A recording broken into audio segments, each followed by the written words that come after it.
Welcome back to Power BI Helpline. Do you know there is a new DAX function named rank for visual level calculations? In this video, let's explore this hidden undocumented DAX function and see how can we use this to sort our matrix visual based on multiple columns. Let's do that. Alright, so the problem we are going to solve is how we can apply sort order on a matrix visual based on multiple columns. But before that, let me first show you the hidden DAX function called rank. So if I click on new measure and type rank, I can see there is a new function in the series of window functions. Its arguments are almost similar. I will explain about this, but let's understand the problem first. In this matrix visual, the year column should be sorted in ascending order, and if I expand this, I have product categories, and that need to be sorted based on total sales in descending order. We already know that we can only use one column for sort order. For example, if I try to apply sort by total sales, again my year column will not be in proper order. For a table visual, we can use Shift plus left click to apply multi-column sort order, but we cannot do this in a matrix visual. There are other solutions as well.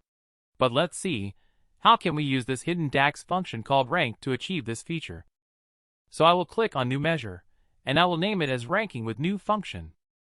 When I type here rank, it will show me what are the required arguments for this new function and what it is going to return.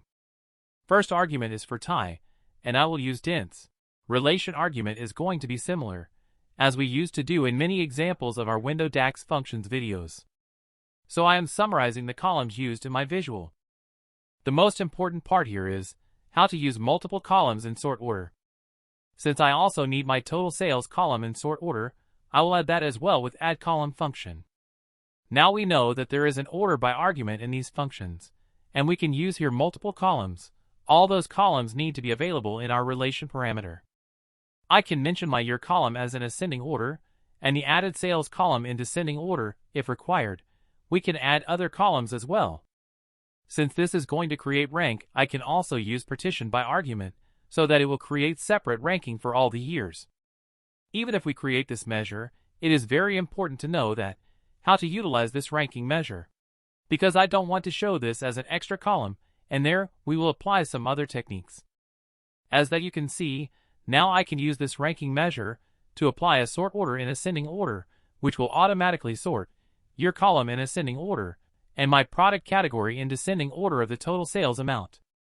Now let's understand how can we hide this column from our visual. First of all, rename it with blank. Then I will create a measure named as color.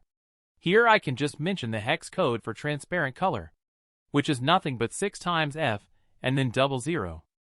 Now I can go to conditional formatting for font color of my measure.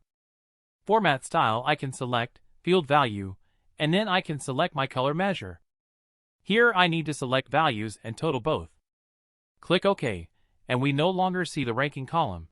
Please note that this ranking we can also create using rankx function easily.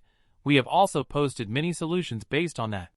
But with the help of this demo, we have also understood how to use each argument of the new DAX function called rank. Thanks for watching. Please subscribe to our channel for many such interesting videos on Power BI. Post your feedbacks and suggestions in comment box.